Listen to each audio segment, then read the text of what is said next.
I'm Njcali and welcome to my family's channel. Today I want to give you guys a rose tour and share with y'all how my family's roses are doing as they are just now starting to blossom. So come with me and check out our beautiful roses that we have in our family's garden. Let's go. I wanted to start off our rose tour with the first rose, one of the first roses we added to my family's garden. Uh, I'm still a rookie with roses, and I'm learning a lot as times go on. But this is called Good as Gold, a hybrid tea rose. Uh, I'm gonna give it like a 5, 7 out of 10 when it comes to care, because of the fact that this rose in my growing zone 9B in my garden, not no one else's but mine, has some issues with bacteria on the foliage. Not as bad as State of Grace, okay, but it's a great rose. I would say the color is an apricot orange, and it turns light yellow as it fades. Her fragrance, I'm going to say, is citrus with a light myrrh. So she turns this color first, as you can see, like this color here, in between that, and then it turns like this sometimes into this color, and then you have that pink hue as you can see there. But let's get closer look. You can see right here she does have thorns. As you can see, all the thorns, she does have thorns. You can see this is the damage I'm talking about right there. Okay, but she was pruned back with only about 4 canes. You at least want 3 canes on your roses. You don't want that many canes because you want to make sure that they get enough airflow in between, and you don't want to cause any bacteria, disease, or virus, any of that on your roses. Okay, we're gonna come to our next rose, second rose, that was purchased at the same time, I believe, with with Good as Gold, is called White Honor. She is considered a cut flower rose. And she's a gorgeous, guys.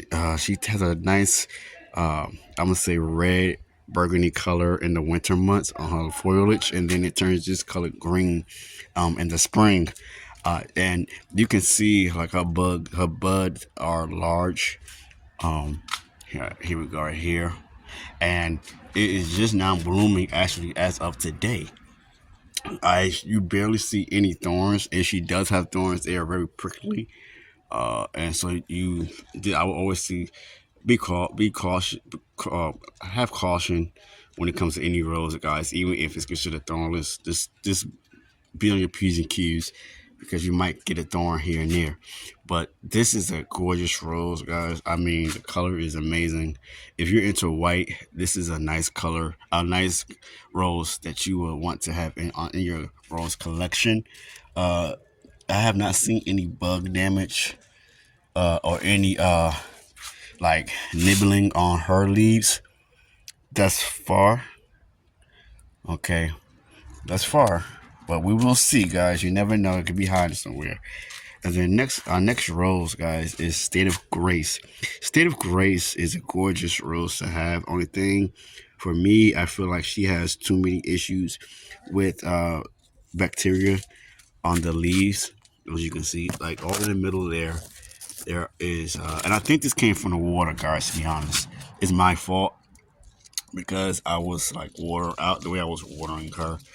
So I'm not gonna blame anybody but myself on that. But she is still a nice rose. The only thing with State of Grace, she has some crazy thorns on her. So if you're not the person that want to deal with thorns, I would suggest you try to get your hands on some thornless roses, especially as a newbie. Uh, but as you can see, like she has been getting. Oh, I did that by my. She has not been. Her leaves have not been bitten on.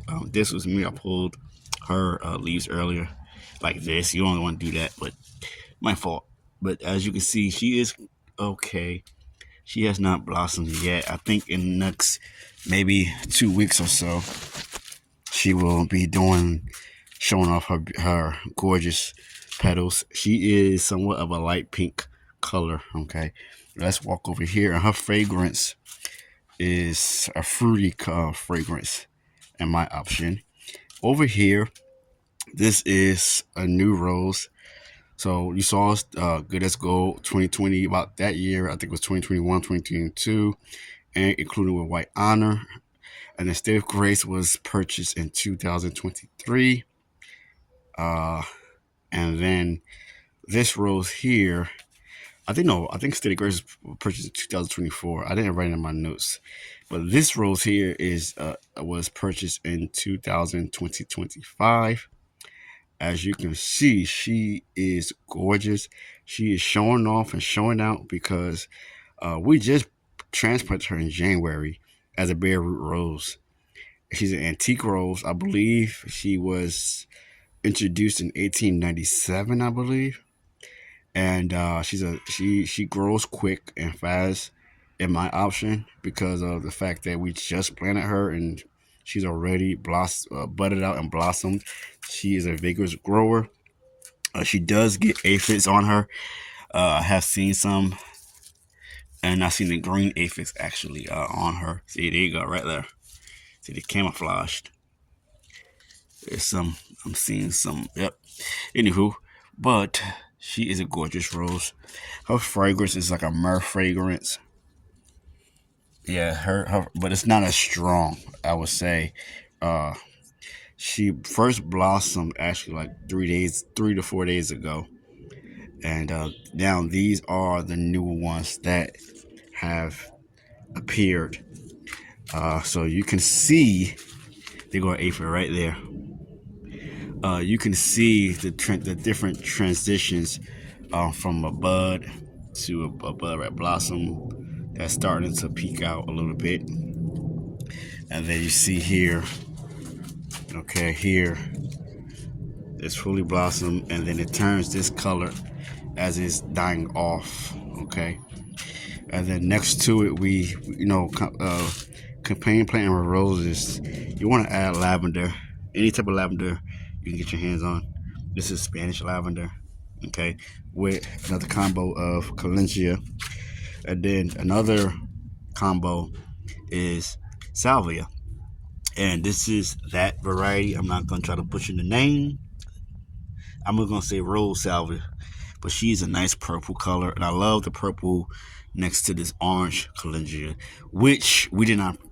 When we first got our seeds, guys, we got our seeds from Baker Creek. This is a sidebar.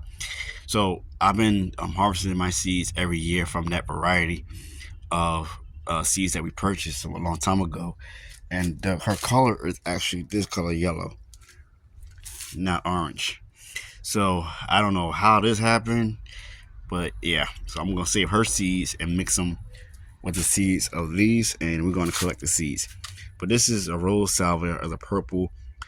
We got this last year in 2024, and she's doing pretty darn good. I thought she wasn't gonna make it, but she survived. She's a perennial in my growing zone 9B. Then the last salvia is the Misty Blue Salvia, which is a nice compact salvia that does well in my growing zone. Unfortunately, I actually pruned her back too hard during our winter months, and actually in the late summer by accident.